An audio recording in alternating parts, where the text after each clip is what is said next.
By the late 1990s, the video game industry had begun to achieve something it hadn't in over a decade: true mainstream success.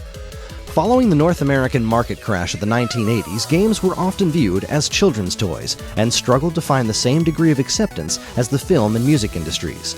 But through the brilliance of Sony's marketing and technological expertise, the PlayStation had become more than just the cool new toy for video game fans. It kicked off a general sense in popular culture that video games weren't just for kids anymore. The likes of Resident Evil, Final Fantasy VII, Tomb Raider, and Metal Gear Solid, among others, were designed to appeal directly to more adult-oriented audiences, and their strategy was an extraordinary success. This paradigm shift worked wonders for Sony, but was extremely detrimental to Nintendo, who had spent the vast majority of their tenure in the video game market presenting their products as being for everyone, including children. The Nintendo 64 found success with some more mature hits like The Legend of Zelda: Ocarina of Time and GoldenEye 007, but their public-facing image was inescapably a family-friendly one, which at this point in the US was both a blessing and a curse. The Nintendo 64 was unable to manage the same degree of mass-market appeal as its competition. It was still profitable, but the gap between it and the PlayStation became insurmountable in a very short period of time. Fortunately for Nintendo, their family-friendly image had a very different effect on the other half of their gaming business, the Game Boy. Ever since its launch in 1989, Nintendo's monochrome handheld had no problem handily dispatching any competition that came its way. Sega's Game Gear and Atari's Lynx were formidable opponents with full-color, backlit screens, but the Game Boy's low price, battery efficiency, and exclusive library of games could not be overcome. However, after having been on the market for nearly a decade, the limitations of the Game Boy hardware had become too significant to overlook. Even its redesigned model, the Game Boy Pocket, wasn't enough to hide the fact that the Game Boy's architecture had become vastly outdated, and sales began to wane.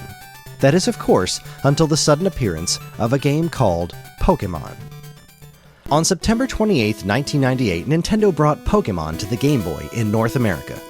Released in Japan as Pocket Monsters over 2 years prior, the game had become a seismic phenomenon in its home territory, and its launch in North America, along with its accompanying animated series and trading card game, had the exact same effect. Pokémon, a game about collecting and battling various brightly colored monsters, quickly became one of the strongest and most popular brands in the world, and the only system it could be played on was Nintendo's Game Boy. Sales surged for both the original system and its Pocket counterpart, extending the Game Boy's life exponentially, and effectively negating the need for Nintendo to offer consumers a proper next-generation handheld. Instead, just 2 months following Pokémon's North American debut, Nintendo brought another new iteration of the Game Boy Color, to market. While on the surface it seemed like a mere Game Boy with a color screen, the Game Boy Color was technologically slightly more capable than the original. It was 100% backwards compatible with all existing Game Boy software, and it was also able to play games made with unique specifications of the platform in mind. It was in this library that fans got to realize an idea that Nintendo had been chasing for generations. Following the release of Super Mario 64, Mario platformers had hit a bit of a dry spell. The character continued to expand his horizons into other genres, including a Japan-only sequel to Wrecking Crew that changed its formula entirely into a color-matching puzzle game, but his traditional adventures had come to a standstill. Now though, thanks to the power of the Game Boy Color, that platforming hiatus would come to an end, with players returning to the character's roots in a whole new way, as the original Super Mario Bros. Could finally be played on the go. Super Mario Bros. Deluxe launched for the Game Boy Color in May 1999, delivering the most accurate portable rendition of Nintendo's seminal work anyone had ever seen. Where previous portable Mario adventures worked as approximations of their home console counterparts, Super Mario Bros. Deluxe was, for all intents and purposes, the NES game in portable form. All 32 stages were faithfully recreated in full color, looking, playing, and sounding almost exactly as they did in their original release. However, there were a few technical limitations that the Game Boy still needed to overcome. Aside from certain sounds not being 100% perfect recreations, the handheld screen ratio was considerably smaller. A standard NES game runs at 256 by 224 pixels, while the Game Boy Color could only display a mere 160 by 144. Games made specifically for the Game Boy, like Super Mario Land, accounted for this by making character sprites smaller, or in the case of Super Mario Land 2, designing the stages around a more limited visible playfield. In order to make Super Mario Bros. An accurate port of the original, though, changing the number of pixels per sprite wouldn't be an option. Instead, they zoomed the camera in and allowed players to shift its perspective to see what was above, below, or in front of them. This wasn't a perfect solution, turning Lakitu's spiny eggs into off-screen hazards and certain jumps into blind leaps of faith, but it was a clever compromise that maintained the same sense of fun and adventure that made Super Mario Bros. A classic in the first place. Having a proper portable version of Super Mario Bros. Was a fairly significant selling point on its own, but much to the delight of Mario fans, there was far more to Super Mario Bros. Deluxe. The base game received some small but very much appreciated updates. Sound effects were added for certain events like Mario turning around or Cheep Cheeps jumping out of the water. Luigi was given a new color palette that more closely matched his modern look. Like in Super Mario All-Stars, a chime would let you know if you had chosen the correct path in the maze stages. Water and lava now moved instead of standing still, and Toad and the Princess no longer remained static, with all new frames of animation. But far more substantial was the new content added to the experience. In addition to fun minigames like a fortune teller, calendar, and some Game Boy printer capabilities, the full Japanese Super Mario Bros. 2 could be unlocked.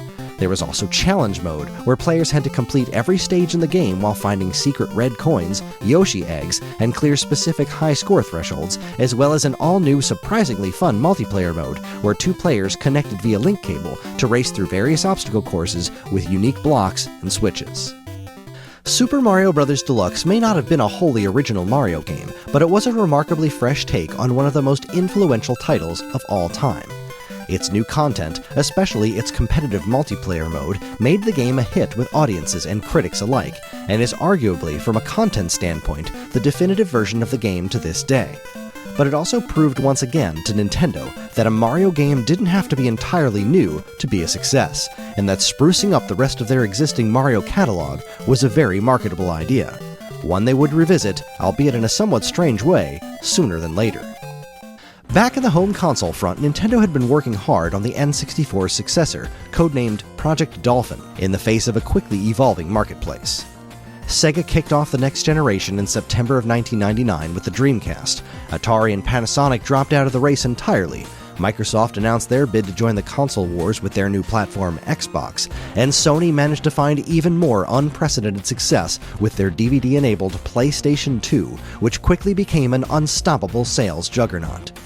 Nintendo's new system, though, would serve as the centerpiece in an attempt to refresh their entire brand and see the company endeavor to compete with their rivals on their terms, with a focus on graphical power and appealing to third-party developers looking to create the newest games on the latest technology. It would abandon the cartridge format in favor of disc-based media, feature external ports for a potential modem, and support progressive scan visual output. But if this was going to be a full brand refresh, their handheld division would need to evolve too, meaning that despite its newfound success, it was finally time for Nintendo to create a true successor to the Game Boy. At their Spaceworld Gaming Expo in August 2000, Nintendo unveiled what was referred to as the real future of gaming: their new home console, the Nintendo GameCube, and their next-generation handheld, the Game Boy Advance. While fully backwards compatible with both Game Boy and Game Boy Color software, the Game Boy Advance was a very different machine from its predecessor. It was a 32-bit platform capable of displaying graphics more advanced than the Super NES, while also supporting high-quality sound including voice samples, shoulder buttons, a horizontal layout, and numerous potential peripherals including a cellular phone connection and a direct link with their new home console. But for as impressive as the Game Boy Advance looked, it was the Nintendo GameCube that stole the show. A demo reel showcasing brief looks at some of their most popular brands and new high-resolution graphics left an undeniable impression on anyone who saw it. Pokémon, Wave Race, Metroid, and a particularly exciting sword fight between Link and Ganondorf from The Legend of Zelda dazzled audiences, but both showcases displayed a surprising omission that people couldn't help wondering about. Where was Mario? Outside of a new Mario Kart for Game Boy Advance and a tech demo for the GameCube called Super Mario 128, which showed a legion of Marios running around interacting with one another on the surface of a sphere, there were no actual new Mario adventure games to be found. But while Nintendo's mascot experienced a curious lack of limelight, his little brother found himself at the center of it. During the demo reel, Nintendo showcased footage of a game featuring none other than Luigi wandering around a haunted house, being taunted and terrified by a number of ghosts. It along with the various other GameCube demos shown, made a bold statement for the company. They were ready to tackle this next generation head-on, and they had some very impressive technology on their side. Less than a year later, the first phase of their plan hit store shelves across North America as the Game Boy Advance stood poised to take the world by storm, and it would bring with it a very familiar Mario adventure. Super Mario Advance was released in June 2001, serving as both the premier launch title for the Game Boy Advance and a follow-up to Super Mario Bros. Deluxe. Where the Game Boy Color game had been a port of the NES original, Super Mario Advance was actually built on the Super Mario All-Stars version of Super Mario Bros. 2. Stage layouts and visuals were largely the same, but with a few notable changes. Platforms would expand, enemies had new placements and unexpected forms, players could extend their life meters with even more hidden mushrooms, and fresh visual flares brought the world of Subcon to life in fun new ways. But the biggest change to the game wasn't reflected in its visuals, or even its gameplay. It was in the audio department, specifically in terms of vocalization. For nearly every action in the game, an accompanying voice sample was applied. From jumping to collecting cherries to throwing enemies and even encountering bosses, the constant barrage of voice samples was an impressive display of the GBA's capabilities, but it was also positively overbearing. The challenge mode from Super Mario Bros. Deluxe made its return, featuring red coins and Yoshi eggs to find within the game's existing levels. Screen cramping was also still an issue, though considerably less so thanks to the Game Boy Advance's increased screen resolution over the Game Boy Color, a fact that was expressly pointed out on the game's title screen. But Super Mario Advance was more than just Super Mario Bros. 2. In place of Deluxe's brilliant multiplayer mode was a Super Mario All-Stars style remake of the original Mario Bros. Not only did the stages now scroll vertically, but they featured unique background elements as well as music. Also, the game's physics were directly pulled from Super Mario Bros. 2, meaning that Mario now had full control of his movements in mid-air, similar to the Versus minigame introduced in Super Mario Bros. 3. Completely new to Super Mario Advance, though, was the ability to host up to 4 players simultaneously, strangely with 4 different colored Marios instead of the cast of Super Mario Bros. 2, resulting in some very fun and very chaotic local multiplayer madness. A remake of Super Mario Bros. 2 was an odd choice for Nintendo to launch their next-generation handheld with, but it ultimately turned out to be a profitable one, with Super Mario Advance selling well over 5 million units. But while the game performed admirably, it still left fans wanting. The version of Super Mario Bros. 2 that Advance was built on was originally a part of a much larger collection, which had now been broken out and was being sold as an individual release. The game's scope was considerably smaller than Super Mario Bros. Deluxe, offering fewer modes and a much less ambitious multiplayer option. And while the technical tricks on display were impressive, they didn't add much to the experience. Still, retreading Mario's earliest adventures had continued to prove to be a worthwhile endeavor, and Nintendo's handheld division wasted no time beginning work on their next trip down memory lane. The Game Boy Advance quickly proved to be a tremendous success, but it was also effectively running unopposed, as no other major handheld devices were currently on the market. The home console arena, though, was in a very different position. To call the PlayStation 2 a massive success would be an understatement, as it had already garnered a staggering user base since its North American launch in October of 2000, and almost single-handedly killed the Sega Dreamcast based on the system's hype alone. Not only that, but Microsoft's highly publicized Xbox was slated to release just 3 days before the GameCube in North America. And then there was the problem of perception. The PlayStation 2 and Xbox were both sleek, futuristic-looking machines that offered multimedia capabilities like DVD playback, in addition to more mature games, while the GameCube was a comparatively tiny, adorable purple box with a handle, a proprietary minidisc format that offered a smaller amount of storage than its competition, and as far as anyone knew, no new Mario games on the way. The GameCube had an uphill battle to contend with, but Nintendo would do their best to address these concerns at Spaceworld 2001. During the event, Nintendo hosted a presentation called The Nintendo Difference. After some business talk, they showed off some of the titles they had been working on for the GameCube's launch window. Wave Race Blue Storm and Eternal Darkness aimed to appeal to the more mature crowd, while the likes of Animal Forest Plus and Pikmin were more in line with the company's traditional fare. But it was Mario fans, after years of waiting, that finally got what they were hoping for and more. First, the haunted house game from last year's Spaceworld was shown in more detail. It was called Luigi's Mansion, and the presentation, while very short, showed off its impressive visuals and new control style. But the big reveal came just a bit later as Nintendo pulled back the curtain on the sequel to Super Mario 64, a brand new 3D adventure referred to at the show as Mario Sunshine. The trailer showed Mario running around a tropical environment with a strange contraption strapped to his back. Designer Shigeru Miyamoto reiterated that the game was still in active development and had a long way to go, but the existence of a new Mario game went a long way in assuring potential GameCube owners that they would have plenty to look forward to. Mario Sunshine, though, wasn't slated to release until 2002, which meant that the position of flagship launch title was awarded to Luigi, a task he faced armed with only a modified Game Boy Color and a very special vacuum cleaner. Luigi's Mansion launched for the Nintendo GameCube in November 2001, giving Luigi his very first Nintendo-developed starring role. One day, Luigi received a letter in the mail informing him that he had won a mansion in a contest that he had no memory of ever having entered. When he went to go meet his brother Mario to investigate his new real estate, he was accosted by a series of ghosts, with Mario nowhere to be found.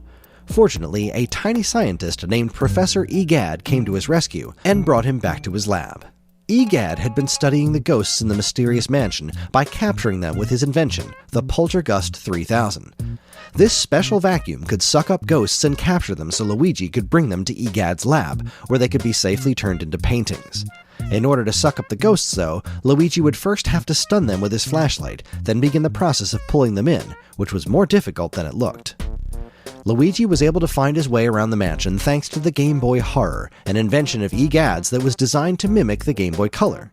The Game Boy Horror was an invaluable tool as Luigi traveled the mansion's 4 areas in search of his brother, who, as it turned out, was captured upon his arrival at the mansion and turned into a painting by King Boo.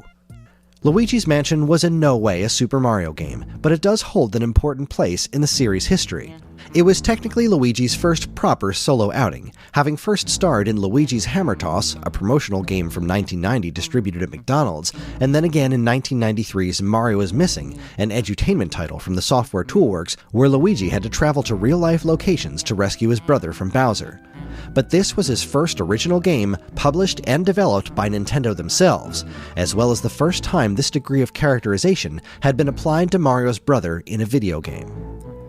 Luigi's personality was at the very core of the experience, as players could witness his fear and excitement with spectacular emotive animation.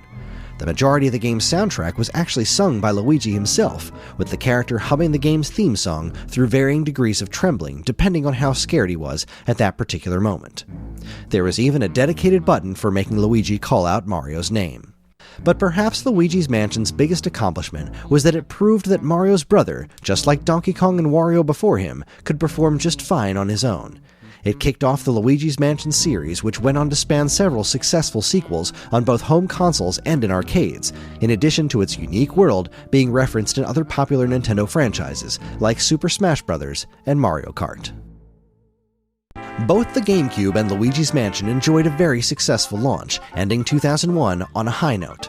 The competition may have been stiff, but Nintendo had a very big year ahead of them, especially for Mario fans, and it all began with the follow-up to Super Mario Advance, though not the one anyone was expecting. Super Mario Advance 2 Super Mario World was released in February 2002, skipping over Super Mario Bros. 3 in favor of giving GBA owners a portable rendition of Mario's first 16-bit adventure. Similar to Super Mario Advance 2 aimed to be an enhanced port of the Super NES game it was based on, but this time around the experience was considerably less ambitious. Apart from a new intro sequence, a few visual flourishes throughout, and thankfully far fewer voiceovers, Super Mario Advance 2 was largely unchanged from its home console counterpart, with the exception of Luigi. This iteration of the game scrapped the new Luigi sprites created for Super Mario All-Stars plus Super Mario World, and replaced them with new, less bizarre ones that show him throwing fireballs instead of spitting them, and sliding down hills on his backside instead of his knees. But Luigi's changes weren't just cosmetic, as he now played similar to his appearance in Super Mario Advance, with longer jumps and less traction. Super Mario Advance 2 hit store shelves less than a year after Super Mario Advance, but that didn't stop it from being yet another fantastic sales success for Nintendo. Super Mario World was still regarded as one of the best platformers ever made, and having an accurate portable rendition available was an enticing proposition for fans. It was a curious release though, with many wondering exactly why they decided to skip over Super Mario Bros. 3, but little did they know, Nintendo had a plan. One that required Super Mario Bros. 3 to wait just a little bit longer. So while their handheld division quickly shifted development to their next Mario Advance project, Mario made his final preparations to return to living rooms everywhere. Despite its strong launch, things had quickly begun to take a downward turn for Nintendo's newest home console. Competition from the PlayStation 2 and Xbox continued to steer customers away from Nintendo's more family-friendly image, especially in the face of the latest news regarding some of their most high-profile titles. The new Legend of Zelda game had seemingly abandoned its gritty realism in favor of Looney Tunes-style cartoon antics. The long-awaited follow-up to the Super NES classic Super Metroid was now being developed as a first-person shooter by an unproven North American studio. And Mario, while still bright and colorful as ever, left fans and members of the media alike concerned over his new game's water-powered jetpack mechanics. But as always, hype for a proper new Mario game would not be overcome so easily, and after years of re-releases and spin-offs, Mario and his friends were finally ready for their first new original adventure in over 6 years. Super Mario Sunshine was released in August 2002, presenting the world of Mario in high-resolution 3D graphics for the very first time. Upon booting the game up, it was immediately apparent that this was by far the most modern take on Mario that Nintendo had ever done, with fully voiced cinematic sequences and highly stylized menus and texts. These cutscenes were naturally used to portray the game's story, of which, at least by Mario game standards, there was an unprecedented amount of. One day, Mario, Peach, and Toadsworth were headed on a vacation to a tropical paradise called Isle Delfino. When their plane landed, Mario was almost immediately arrested, as the locals were under the impression that he was responsible for a strange brown goop that was covering their island. This was due to the sudden appearance of Shadow Mario, a strange dark doppelganger who wielded a magic paintbrush and was the one truly responsible for the mess. But it was Mario himself who was sentenced to clean up the graffiti, and thankfully, not alone. The court appointed him a strange sentient water pack called Flood. This device, created by Professor Egad from Luigi's Mansion, strapped to Mario's back and could be used to either shoot water out ahead of him or as a liquid-fueled jetpack, allowing the player to hover in the air for a brief amount of time.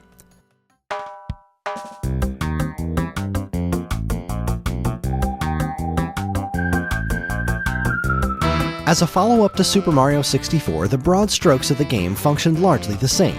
Delfino Square acted as the central hub world, similar to Peach's castle. Various graffiti could be used to access different levels, similar to the castle's paintings, and each world contained numerous objectives that concluded when Mario collected a Shine Sprite, Sunshine's equivalent to Super Mario 64's Power Stars. Mario's 3D movements were similar as well, with in addition to his previous acrobatics, now included tightrope walking, a spin jump, and more. But it was Flood that formed the foundation of the game's new mechanics.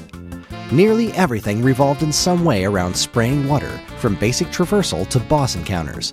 Traditional power-ups were also gone in favor of new attachments for the water pack, including the rocket nozzle, which shot Mario remarkably high straight up into the air, and the turbo nozzle, which could be used to rocket Mario forward at incredible speeds. Yoshi was back too, though even he functioned in a similar fashion as Flood, with his primary action now being the ability to spit a steady stream of fruit juice in addition to swallowing enemies.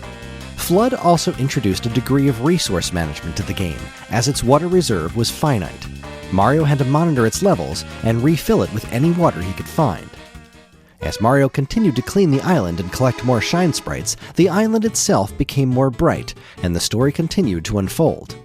In a not-so-shocking reveal, it turned out that Bowser was behind the treachery all along, but this time there was a twist. Shadow Mario was actually his magical son, Bowser Jr., and his mother, according to him, was Princess Peach. Thankfully, this somewhat disturbing plot thread ultimately turned out to be false. In the end, after restoring Isle Delfino to its former beauty, Mario traveled deep within Corona Mountain, braved a profoundly frustrating boat segment, and faced off against Bowser and his son in an enormous floating hot tub. With the dastardly duo defeated, peace returned to Delfino, and Mario and Peach could finally enjoy their vacation. Super Mario Sunshine was a successful game, but its reception at the time was somewhat mixed.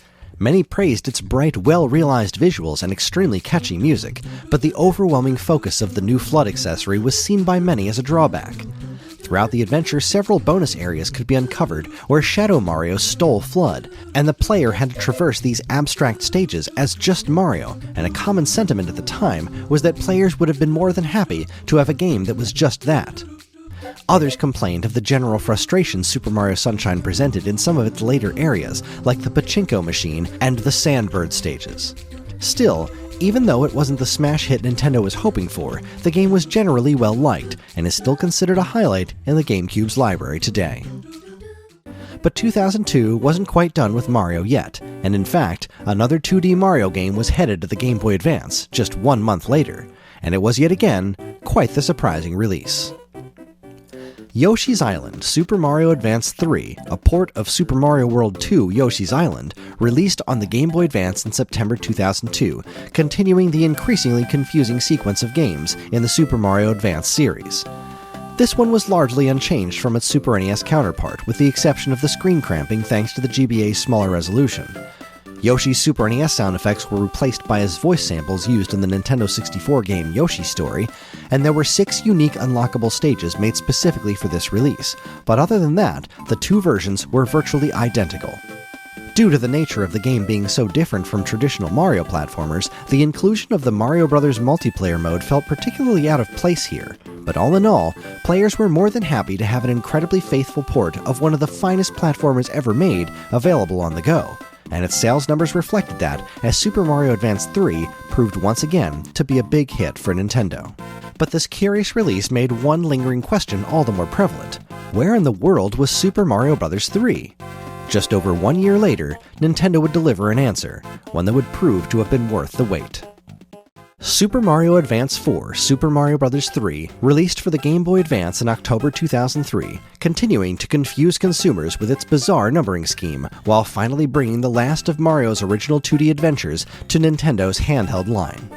Like previous Mario Advance games, this was based on the Super Mario All-Stars version of Mario 3, with several small alterations made to accommodate the Game Boy Advance hardware, in addition to a new intro sequence and the regular graphical tweaks and voice samples.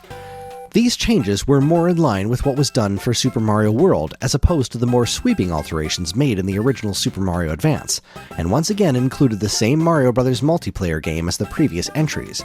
But while the scope of the Super Mario Bros. 3 port itself was still rather modest, it was only one part of the experience. 1 month before the launch of Super Mario Advance 4, Nintendo released an accessory for the Game Boy Advance called the e-reader. This device plugged into the system's cartridge slot and allowed players to scan special cards that contained game data. And it was through the use of this peripheral that Nintendo would technically release their first new 2D Mario game since Super Mario World, while bringing the entire Super Mario Advance line full circle.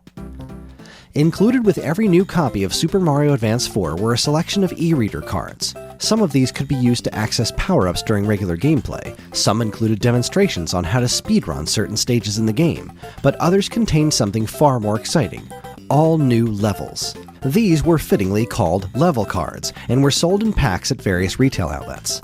North America only saw the first 2 series of cards, but in Japan there were 4, resulting in 38 brand new levels, referred to in-game as World E. Presumably, the reason Super Mario Bros. 3 was the final Super Mario Advance release was that its mechanics were widely regarded as the standard for 2D Mario platformers, hence its unusual release order. Using Super Mario Bros. 3 as its base, with the rest of Mario's 2D catalog behind it, these new levels incorporated elements from all 4 Super Mario Advance titles. You could pick up and throw vegetables found in the ground, obtain the Cape Feather, encounter enemies from Yoshi's Island, explore ghost houses, and even discover an all-new power-up, the Boomerang. It was an expressly fun celebration of Mario's 2D outings, but thanks to the e-reader requirement and many of the cards being completely unavailable outside of Japan, very few actually managed to play through all of World E. But those that did were treated to some of the most experimental and creative levels Nintendo had ever released in a 2D Mario game. Super Mario Advance 4 was a spectacular finish for the handheld series, with the fantastic World E stages tying it all together magnificently. But for as great as it was, there was no denying that the Mario brand had seen better days. Super Mario Sunshine reviewed well enough, but was still a very divisive title. The Super Mario Advance series provided some fun new takes on Mario's classics, but were still ultimately just re-releases. And the new content Nintendo had created was not only locked behind a bizarre peripheral, with the bulk of its content only available in one part of the world, but also still only contained 38 levels, a far cry from even the original Super Mario Bros. 3's 90. Mario was obviously still a very important figure to Nintendo, but his reputation had taken a bit of a hit, as did the company as a whole. But while gaming pundits spread stories about Nintendo's imminent doom and predicted that they would be making games for competing platforms in short order, Nintendo was already hard at work on their next big ideas, and this time they would no longer be trying to keep up with the competition. Instead, they would return to their philosophy of playing by their own rules and change not just the company's perception, but revolutionize video games themselves once again. Join us next time as Mario reaches for the stars and gets back to 2D basics in an all-new way.